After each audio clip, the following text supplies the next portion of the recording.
One thing you try to do as a defense is make a team one-dimensional. So, with us, that starts stopping the run game.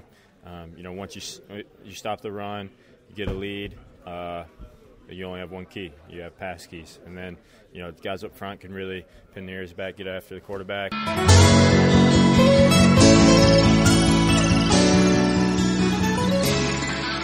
Today is Friday, September 14th. This is the Cowboys Beat on CLNS Media. I'm Ari Temkin. We have a loaded show for you today. We'll talk to a couple of starters for the Dallas Cowboys. The Cowboys Beat visited with Jeff Heath, starting strong safety for the Dallas Cowboys, and also the starting center, Joe Looney, joins the podcast this week as too. So loaded up today as we get you ready for Cowboys and Giants and Sunday Night Football. And, it's funny because, I host the Dallas Cowboys pregame show and the postgame show on the Dallas Cowboys radio network. And, throughout the course of my career, my history is as a talk show host. I hosted a talk show in San Antonio for the last 6.5 years. And before that, I was in Austin for 2.5 years. So I've, been a part of the Monday after Cowboys games talk shows for quite some time now. And, in my experiences hosting talk shows, I've always, especially after a Cowboys game, I've always tried to make my reaction very measured.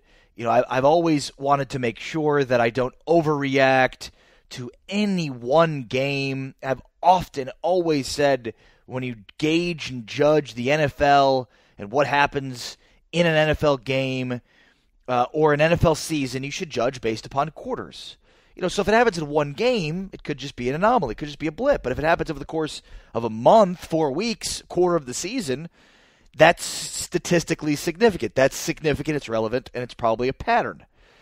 So, as I've hosted a talk show, I've always sort of tried to find the more measured, trying not to be too myopic, too overreactive. So that's what makes my first experience hosting a regular season game, post-game show, so interesting. Because that is like total and utter overreaction. It's like when you want to overreact to any one game, indulge yourself. That's the post-game show. And, I did the recap from Panthers and Cowboys with Jesse Holley, as I will each and every week, along with the Dallas Cowboys radio network. And it was very reactive. It was very, Dak Prescott is not very good, and Jason Garrett and the offensive play calling did not put the Cowboys in position to be successful. Again, it was very reactive and very myopic, despite what my 9+ years hosting a talk show had taught me about being measured, not being too myopic or overreactive. And I just found it to be sort of freeing in a sense. Because football is at its core an emotional sport. It is. It's very emotional. And so when you take the measured approach to one game, it might be the intellectual way to look at football, but at the same time, it sort of devalues the emotional component of football. And football is emotional not just for the players, but for the fans. And perhaps even more emotional for fans. Because in the NFL, you only get 16 of them. And so there is this component of, I'm pissed off because the game went this way, and I need to blame the people that made that game this way. And that's where I wanted to take this week's episode of the Cowboys Beat. We think that we know what the 2018 Dallas Cowboys are going to be after 1 week. And I think in some ways, we're probably right in not being misguided.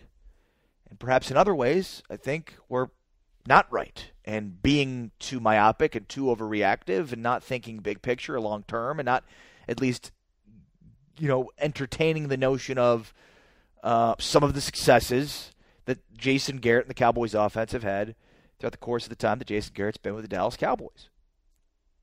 The bottom line is Sunday's 16-8 loss to the Carolina Panthers was a offensive disaster. And when your offense is that inept, that inadequate, or if your defense is that inept or that inadequate, it's never one thing. Never, ever just one thing that tipped the scales on why the offense was so bad. And I think Sunday's game is a perfect example of that. It was a perfect storm of suckitude, if you will. Did Dak Prescott miss throws? Yeah, Dak Prescott was not very good. Did the offensive line put the running game and the offense as a whole in a bad position? Yeah, absolutely. I mean, you look at a lot of drives throughout that football game, especially the first half, holding penalties, pre-snap penalties. Those were missing blocks, huge catalysts for the Cowboys, one, being behind the chains, and two, probably not maximizing their potential on a lot of their drives. So, I mean, Dak was an issue. The offensive line was an issue. The receiving core was certainly an issue. The running backs were certainly an issue, and so was the play calling. And it was just this cacophony of suckitude, if I might continue using that word.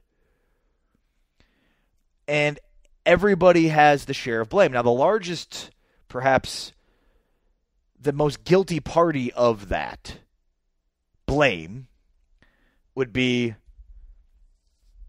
the offensive play calling, the schemes, the offensive line, and Dak Prescott. I think those are the three catalysts for why the Cowboys offense struggled so mightily. Now, I will say the Cowboys' offensive game plan going into the Carolina game was to neutralize Carolina's advantage in the interior of their defensive line. And we talked about that going in. K'Wan Short, Dontari Poe, plus Luke Kuechly, they were going to be really disruptive to the middle of that offensive line of the Cowboys. So they were worried about the sacks. So they tried and schemed to get the ball out of Dak's hand quickly. They wanted a more West Coast style of offense. No deep drops, no shots down the field.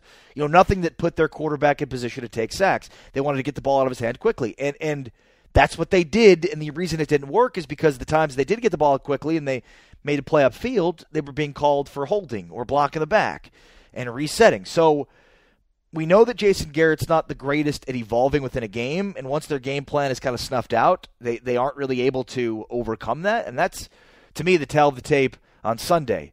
They schemed to protect Dak from taking a lot of sacks because of the concern they had over the Carolina Panthers defensive front. And the issue with that was they took some penalties, and then when they did have some opportunities down the field, Dak either didn't take them or missed. There you go. Offensive line, penalties, Dak missing, scheme, not being able to evolve and change once things didn't go well. But I think the reaction this week has been, get rid of Jason Garrett, get rid of Scott Linehan. I'm sick and tired of seeing this offense. This isn't the creativity, the ingenuity that we thought we were going to get when they talked about it all training camp, all throughout the preseason. They talked about being creative, having different styles of offense. So the whole week has been geared towards, I've seen enough of it. This team is going to stink. They're going to be 7 wins at the most.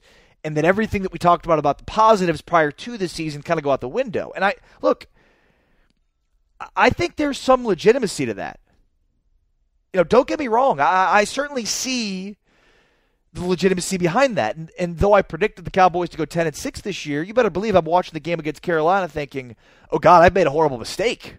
I don't know why I thought they'd win 10 games. I don't know why I thought that Jason Garrett and Scott Linehan would be willing to evolve and would implement some new play calling and strategies that might be more creative. And, I don't know why I thought that I would. Because it doesn't seem to be within his DNA. But I also think, the notion of creativity, especially from, the analyst's point of view, is so subjective. There's so many components of it, that we don't know. I mean, what do we think of as fans or as analysts? What does creativity even mean? Seriously, what are we looking for? Are we looking for creativity in the type of personnel packages they're using? Are we looking for creativity in the way that they huddle, no huddle, the pace they use throughout the course of the game? Are we looking for creativity in, the way they get certain playmakers involved? Like, what are we looking for in terms of creativity? And I think when you sort of pinpoint that, you can sense some departures from what we've seen from Scott Linehan and Jason Garrett throughout the course of their careers. We saw a little bit of changing, a sprinkling of creativity from them in week 1. Do I think this team is going to go 0-16? No. Do I think this team's offense will look significantly better in week 2? Yes. And here's the ultimate truth. Jerry Jones said at the beginning of training camp that Jason Garrett's job was safe. He did. But make no mistake about it. Jason Garrett's job is not safe. Scott Linehan's job is not safe. Scott Linehan will be the first to go if things don't change. Now, I'm not saying they're going to fire Scott Linehan of 2 weeks, but 4 weeks? Go back to the quarters again? Absolutely. Absolutely. The Cowboys will fire Scott Linehan if we see a repeat of week 1 through the course of the next 3 weeks. I don't mean 8 points of output. I mean if we see a stagnant, inefficient, unable to score offense through the first 4 weeks of the season, regardless of their record. Okay, maybe not regardless of their record, but anything worse than 1-3 or worse. Scott Linehan's going to lose his job. And make no mistake about it. Jerry Jones made comments on 105 Through the Fan on the Monday after the game, or rather the Tuesday after the game on Sean and RJ's show in the morning, basically saying and championing the creativity of the Carolina offense. He said Norv Turner, the offensive coordinator of the Carolina Panthers, is old, and yet he seemed to figure out ways to get Cam Newton to make plays with his legs. He gave the Carolina Panthers an offense a compliment, and in doing so, he denigrated the Cowboys offense. The other piece to this, so that's strike one against Jason Garrett and Scott Linehan. The other point to this is Jerry Jones was photographed this week at the Beyonce Jay-Z concert with Des Bryant. People had a laugh at that, whatever, right? There's meaning behind that.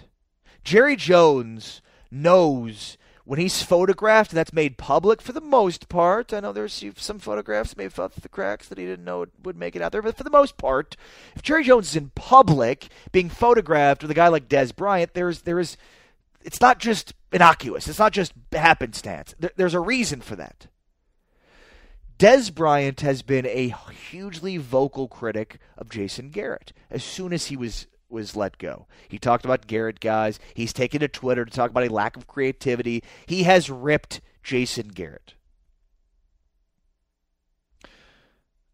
So you think that Jerry Jones sitting with Des Bryant being photographed at the Beyonce Jay-Z concert is completely by chance? Or do you think that's, again, more in line with Jason Garrett's job is on the line this year? Jason Garrett's job is on the line this year. Jerry and Dez didn't get together to talk about Dez coming back to the Cowboys. They weren't photographed together to illustrate that here's a reunion coming. They're photographed together to say that this guy that just earlier this week criticized my head coach on Twitter, even though he's criticizing my team and my head coach, I still love this guy. And to me, it's a little bit of insight into there is some truth maybe that Jerry believes to what Dez is saying. If the Cowboys miss the playoffs this year, Jason Garrett is going to lose his job. And as a Cowboys fan, when seemingly 9 out of every 10 Cowboys fan wants Jason Garrett gone, what that illustrates to me is this season for you, unless you're the 1 out of the 10 that wants Jason Garrett to keep his job, but this season to you is a success regardless of the outcome. Either they make the playoffs, Jason Garrett keeps his job and everybody's happy, or they don't, and Jason Garrett loses his job. I'm Ari Temkin. This is the Cowboys Beat on CLNS Media. Coming up a little bit later, we'll visit with the new starting center of the Dallas Cowboys, who actually had a pretty good week one, Joe Looney. But now let's visit with the starting strong safety of the Dallas Cowboys, Jeff Heath. And Jeff, when you go into a game and then you come out of that game, the way you felt about how the game was going during the game versus how you felt after watching film on that, does that change a lot? Yeah, I think a little bit. There's this saying, it's never as good as it feels, it's never as bad as it feels. So, the key is when you watch a film, you have to look at it, you have to take the emotion out of it. Just look at the stuff you did good, build off that, and then look at the stuff you did bad and fix it. What are the things you did well, you think, in week one? I think we played hard, we played fast. We had a lot of hats around the ball, we were physical, we were hitting. We did a good job controlling Cam in the pocket as far as the pass game. I thought we had tight coverage. So, but there was a lot of positives to build off of. Is it weird being out there with Kayvon, considering you guys, play a similar position in a similar style? No, not at all. I think we have great chemistry. We've played together, in the past. We played together last year. We played together during training camp. So, it's not weird. I would say I'm comfortable with him. I mean, what are the differences between the strong safety and the free safety? I mean, traditionally, somebody like myself doesn't really understand football the way you guys would. Yeah. Strong safety in the box, heavy hitter, free safety more of a center fielder. Yeah, I think that's kind of the, traditional, definition of the two spots. But, in our system, both guys have to be able to play deep middle. Both guys have to be able to play in the box, be physical. Both players have to be able to cover man-to-man. So, while they're, in our system, while the strong safety might appear like they're in the box a little bit more frequently, that's just based on calls they're making. Both guys have to be just comfortable doing both. So what's, when you look at the Giants and look ahead, I mean, this is a tough matchup when you talk about a team that's really balanced. I mean, they've got Saquon Barkley, yeah, but then also Odell Beckham on the outside, Sterling Shepard, and a pretty good tight end. So, I mean, how do you account for both of those, the ability to pass and run, especially at the safety position? Yeah, you said it, they have weapons at a lot of positions, but I think one thing you try to do as a defense is make a team one-dimensional. So, with us, that starts stopping the run game. Once you stop the run, you get a lead, you only have one key. You have pass keys. And then, the guys up front can really pin their ears back, get after the quarterback. It takes a lot of the stress off the underneath, like hook and buzz droppers, because there is no run-pass conflict. They can just, get in their drops. You have, when you talk about coming here as an undrafted free agent to where you are now, how has your mentality changed? Has it? No, not at all. I think, and that's something I've tried to make sure I keep the same mentality. I got here for a reason, and it'd be stupid to change my mentality and change my work ethic and everything, because I know that's what it took to get here. Does your off-season work change? I mean, does it evolve? How do you get yourself ready to go? Because you've obviously improved seemingly every single year, every off-season. Yeah, I think you change a little bit. Obviously, the older, I'm not an old guy by any means, but the longer you play, the more injuries start to accumulate. So a lot of the stuff that I'm doing is not, in college, it's how strong can I get, how fast can I get, and now it's more how can I make sure that I stay healthy throughout the season. And then, I've been coming off shoulder injuries for the last 3 years, so, really trying to, get the strength back in my shoulders and neck, stuff like that. All the stuff that that I need to play my position. Are you, you're a big guy, don't get me wrong, and you're a heavy hitter, but can you kind of be in Dallas incognito a little bit, where do you get recognized a lot? No, I do not get recognized. I love it. That's great. Yeah, I want it that way. Or sometimes, I do the pre- and post-game show with Jesse Holly, and sometimes he'll say, people will stare at him, be like, yeah. I know you. Yeah. Do you get that too? Rarely. Yeah. That's good. That's a good thing. Yeah. What do you like to do when you're not playing football? Man, I'm pretty low-key. I like to hang out with my wife and my dog, and hang out with family. I'm a homebody, just sit around. We don't get much time off, so the time I do get, I just want to relax and hang out with people I don't get to see very often. What kind of dog do you have? English Bulldog. English Bulldog. How old? 3. Him or her? Her. What's her name? Oh, no, him. Sorry, Herschel. Herschel. You yeah, were him. looking at me like, why'd you call him a her? Yeah, I was like, Herschel. Herschel? Yeah. Any particular reason for that name? My dad came up with it. Yeah, it's, I don't know. I think it just fits a bulldog. Nice. All Yeah. right. Thanks, Jeff. Appreciate it, man. Yep. That's Jeff Heath joining the Cowboys beat after practice earlier this week at the Star in Frisco. I was also able to catch up with Cowboys starting center Joe Looney. And before I get to Joe Looney's interview, it's worth mentioning that Travis Frederick again spoke this week with the media. This guy is the same guy. I mean, he's just a regular dude who happens to be an all-pro center. But the important piece is that he's progressing, but it doesn't seem like it's substantive progress insofar as, there's still no timetable. I mentioned during last week's podcast that, there's 3 parts to it. This early part that's slow, the middle part which speeds it up, and then the third part which is slow. And he mentioned that he's probably still in that first part, the slow-moving part. So again, I'm not entirely sure why they didn't move him to short-term IR to save the roster spot and not have it hanging in the back of their minds. But it looks like Travis Frederick's going to be out for a while. Well, after his first start for the Cowboys, Joe Looney was the highest-graded offensive lineman according to Pro Football Focus after Week 1. So not a bad start for Joe Looney in replacing the All-Pro and Travis Frederick. And before we talk to Joe Looney, I want to tell you about Mack Weldon. Go to MackWeldon.com because the underwear that you wear is so important for everything you do in your life. And Mack Weldon is better than whatever you're wearing right now. Mack Weldon, a premium men's essentials brand that believes in smart design and premium fabrics.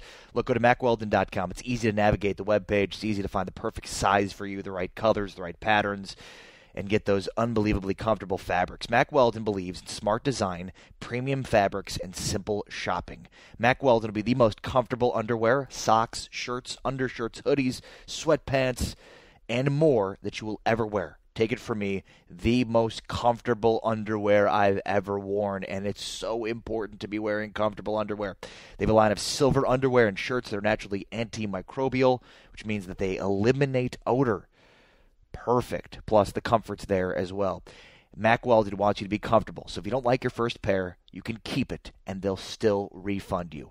How amazing is that? That's a guarantee on their products. Again, Mack Weldon, if you are not happy with your first pair, keep it and they'll still refund you the money. Go to MackWeldon.com and make sure to enter my promo code CB, as in the Cowboys beat, and you're going to get 20% off your first order. So go to MackWeldon.com and a promo code CB at checkout, and you're going to get 20% off your first order. Change your underwear, change your life. Go to MackWeldon.com now. Again, MackWeldon.com, promo code CB, and order yourself a pair of comfortable underwear and get 20% off your first order. And I guarantee after you make that first order, you're going to be going back for 4, 5, 6, 7 pairs so that you never have a day of the week where you're not wearing Mack Weldon's unbelievably comfortable underwear. Mack Weldon, MackWeldon, MackWeldon.com, promo code CB at checkout. Talk with Joe Looney on the Cowboys beat, and it's hard to measure offensive line play statistically, right? Yeah. But I mean, watching the game, look clean, and then the analytics that come out after the game. So you had a really good game in your first game starting center here for the Cowboys. Yeah, I just want to go out there and do what I can to help the team, and whatever that is, just show up each week and work my tail off and go out there and play on Sundays and have fun. How's the communication in the trenches? That seems to be one of the most important things. I don't know, I never played offensive line, so I wouldn't know, but I mean that seems to be one of the most important components of being successful along that offensive line is that communication. Oh yeah, definitely, it's important. We're one of the only units on the field. With 5 guys. And sometimes the running backs. That have to work together. So it's tough, and especially on the road. Sometimes it gets a little tough, but we're working through kinks and stuff right now and getting all this stuff right. What has this experience been like for you personally? It's been great. Just to be able to say that I'm out here with some of the best guys in the world, playing football, doing something I love, and being out there and just having fun. It's been truly amazing. But that's what it's all about, right? Like for a guy that likes to have fun and then now to be in a position where you're having fun on the field consistently playing, maybe not the best circumstances, but getting an opportunity here. Right. I mean, you never want to see anybody get hurt, and Trav's one of my best friends, and he's a great person first, and then a great football player. But it's been fun to just go out there and play, and thankfully for me, I got Zach next to me, Tyron's right there, LC, so it's been fun. I can't complain. What was it like out there right before that first, before the first play call for you? I mean, your first opportunity to call the protection in the NFL, right? Oh yeah, it was exciting, to say the least, and definitely there's those butterflies there that you have before each game and whatnot, but walk out of that tunnel with a smile on my face, ready to play some football. So how did you feel overall about the offensive performance in Week 1? There's things we did good and things that we didn't do good, and thankfully we got another game this Sunday, and we can go out there and put it all together. Is it one of those things where when the offense or any unit is struggling, where it's people want to make it about one thing and it's never really about one thing? I mean, that kind of seems like the essence of football, right? Like it's 11 guys on one unit, and that's why things go well, and that's why sometimes things don't go so well. Right. And I take the approach, football's a team game. Definitely all the units have to play well, but at the end of the day, we're a team. We win and lose together. So that's the mindset I have on it. What's the funniest movie of all time? Funniest movie of all time. Funniest movie of all time. That's a good question. There's some good ones out there. Oh, there's some good ones. Who's a movie you will like? Who's an actor or comedian that you won't miss? Or even if it's older. Will Ferrell. Will Ferrell definitely won't miss any of his stuff. Talladega Nights, Step Brothers. Oh my gosh, hilarious. And I'm a Tropic Thunder guy too. Love Tropic Thunder, man. I mean, I honestly think that's one of Robert Downey Jr. best movies. Like I'm telling you, his role in that movie, he is hilarious in that movie. And that's a tough role because you could offend some people. Oh yeah, but I mean, he does it so well, man. It is amazing. So I love it. I sit down and watch that movie. I'm like, it's funny. It's funny you mention that because I haven't seen that movie in forever. But he is incredible in that movie. I mean, anybody that ever wonders about how good of an actor Robert Downey Jr. is, Tropic Thunder is the perfect example Check out of Tropic Thunder. You ever seen any good funny movies lately? Lately, I got 2 kids, so I watch like Wreck-It Ralph. That's definitely a funny movie in my opinion. Oh my gosh, is it? How old are your kids? 4 and 2. So I'm watching Wreck-It Ralph, Finding Nemo, Finding Dory. Moana. Moana's not, it's not necessarily a funny movie, but it has its. I'm singing along at the end of it. I'm telling you, but I have an almost 3-year-old son, so I'm in the same spot you are. Oh yeah, my favorite character though in Moana, who made the movie for me, is that chicken. The chicken. Yes. Made the movie for me. What's the name? No. I agree. I mean, and what's funny is those kinds of movies always have they appeal to the kids. But then there's always an element of the comedy that's for the adults, and that chicken was... Hey. That's his name, Hey. The other thing is, so my kid goes to a school, and they have a fish tank in the front of the school. Mm-hmm. And there's a Dory, and there's a Nemo in there. Oh, yeah. And, I'm thinking, 100% of the clownfish, they're all, every single clownfish in the world thinks its name is Nemo. Yeah, it's Nemo. And same with the Dory. I don't know what the Dory fish is. But every single Dory... What is Dory? She's a blue... Oh, man. But literally every one of those now is Dory. All those fish, I feel bad for them. Literally every one of their names is Dory and Nemo. Dory and Nemo. Easy, hands down. All right, man. Have fun this weekend. Oh, thank you so much. Nice talking to you, Joe. Pleasure. My thanks to Joe Looney and Jeff Heath for joining us this week on the Cowboys Beat. The Cowboys and Giants on Sunday Night Football, a sort of must-win, if you will, in Week 2, though I despise that term unless it's literally a must-win. Teams that start the season 0-2 make the playoffs 8% of the time. So, kind of a must-win for the Dallas Cowboys when they host the New York Giants Sunday Night Football. Kickoff at 7:30. The pregame show starts at 3:30 on the Dallas Cowboys Radio Network. A reminder to tweet me at RE Sports, ARI Sports, and then, of course, check out my live stream every single day. I live stream Talking Cowboys from 12 p.m. to 1 p.m. Central Time on Facebook at facebook.com/WatchPhantom. That's Watch, F-A-N-T-O-M. Make sure to go subscribe to the page, and make sure to check out my live streams every single day. And, of course, make sure to subscribe to the Cowboys Beat right here on CLNS Media. But for now, I'm out. Peace.